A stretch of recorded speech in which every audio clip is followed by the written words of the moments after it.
Okay, John, I'm just going to give you a little tour of your amp, and this is for anybody else who is interested. I got your two SE2879C transistors in here. You got two different relays in here, a smaller one and a mid-sized one. This mid-sized one, as you can see, that's going connected to your connectors out here, your radio and antenna connectors. This relay controls your main amp. This relay here controls this little circuit, which is your receive amp. This little section is the keying circuit that activates your main amp relay. Okay. Now, for some of you, this might look a little tacky, but I've got some wire, coated wire, soldered down to the board, making a little loop to hold these wires up out of this cavity. I don't know if you can see, but that's your heat sink right here. And we don't want any wires falling down and resting on that heat sink. Could cause the coating on the wires to start melting, and then you have possibly some smoke. So I make these little wire when we have this gap here and we have to run wires on this side. I just got these little wires made into a loop, just as kind of little standoffs to keep your wires from falling down in this section. And I've also got I probably can't see it, but there's another standoff that I made up at the front. Okay, and that's pretty much the tour here. Let me see. We'll just make a couple of short videos and stitch them. Okay, this is the back. As you can see, this is the antenna side, ANT, and this is your radio. And of course, this is your power coming out. And this right here, for some of you who may not know, some amplifiers are made with a remote setup so that you can turn the amp on remotely, away from the main unit. And a lot of people use 1/4-inch stereo jacks, which I've got some. You might see some amplifiers with this on the back, and you would use these to turn it on, to connect to. I've gotten away from that.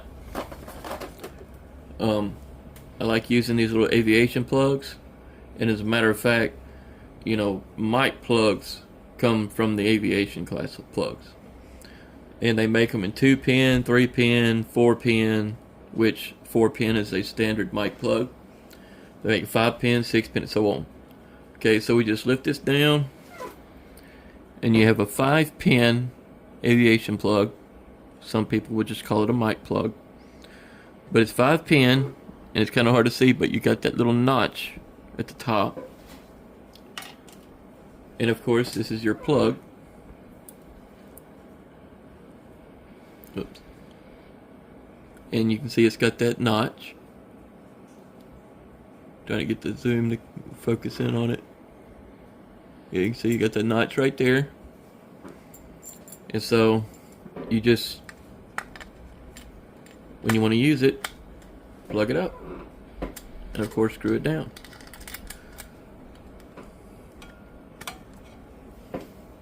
And I know you want it 6 feet, but it's easier to hide some wire than it is to stretch some out. So just as a precaution, I went home and made you 8 feet in length. And this is the other side of it. Okay, and there's going to be a label. Make sure I have it on right. There's going to be, I'm going to put you a label here so that you always remember which is which. This right here will control your receive amp. This one will control your TX amp, your main amplifier.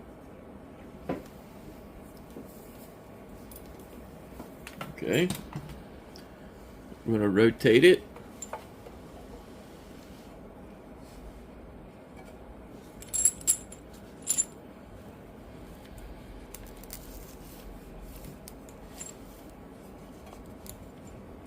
Trying to rotate it. That power wires get a little heavy for it. Excuse the mess. Okay. We'll just move this a little bit. There's your preamp, your TX amp. This right here is just a modulation lamp. Okay. So, you've seen the top of it. And right here, you can only see it. I'll pull it out some. Kind of tucked in the side here is another little detachable plug. This is for your fan.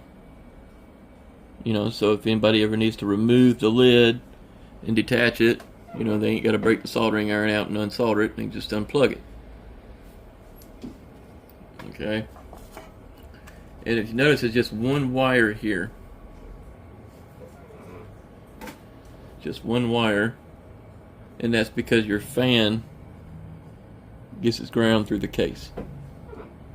So even if you turn it on,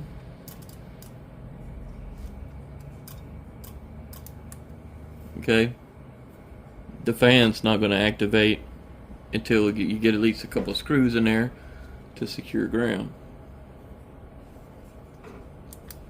Okay.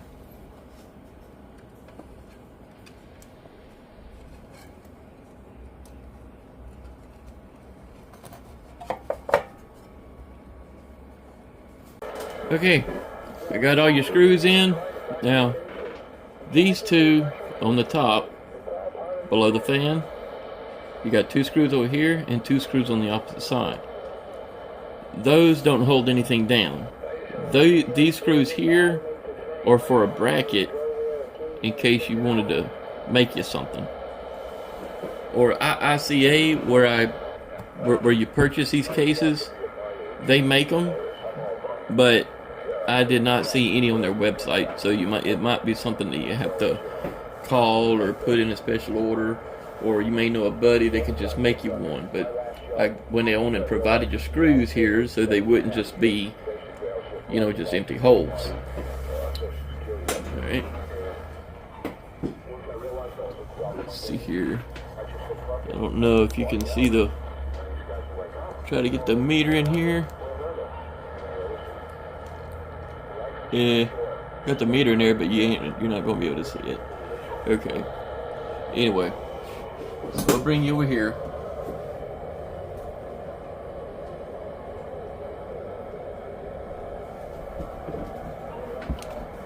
Oh, well, first, I'll show you this here.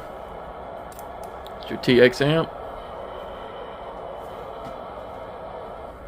Now the mod light will come on dimly, but will brighten as you modulate. Okay, got your receive amp.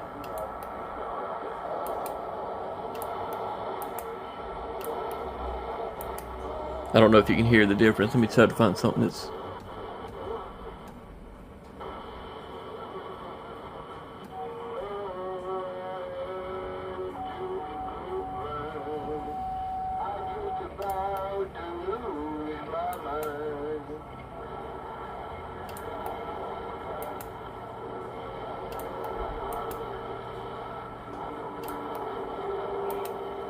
It's not a good channel.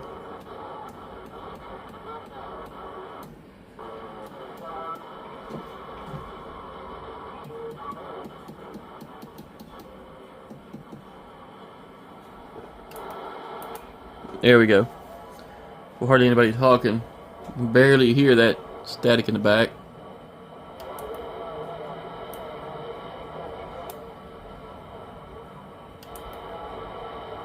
And it pulls in them far off people. I just had to find a quieter channel to demonstrate it. Okay, so you see all the lights, everything lights up. Now even when you have your remote connected, It's going to light up too when you activate it here. Okay.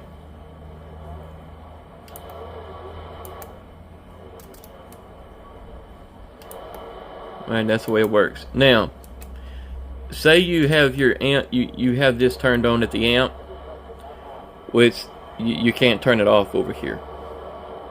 It just won't work that way.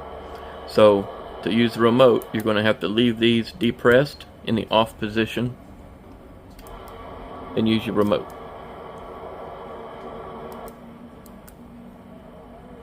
Okay. Now we'll put you over here, view with the meter.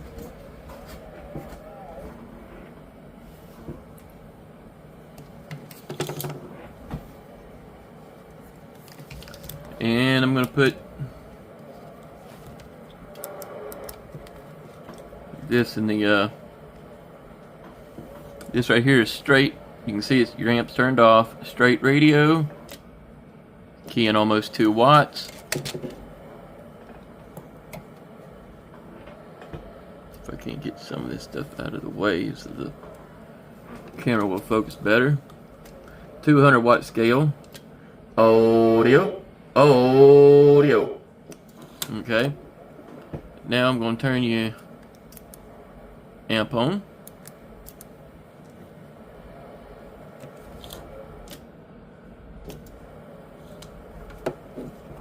Okay, so that's keying almost 5, 6. 200 scale, 2000 scale. Audio. Audio. 1, 2, 3. Audio. There you go. Of course, this 29 here, you know, I've got a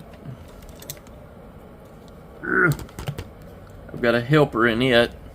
It's a Cobra 29, peaks 50. I've got an AD203 board in there. I love them, except they're real tedious. If you have a magnetic antenna, it causes real bad harmonics, or if squeal, because it has to have that permanent ground, that, you know, that real solid ground. So as long as you have a hard mount antenna and your SWRs are low, they work fine. Other than that, they're a headache.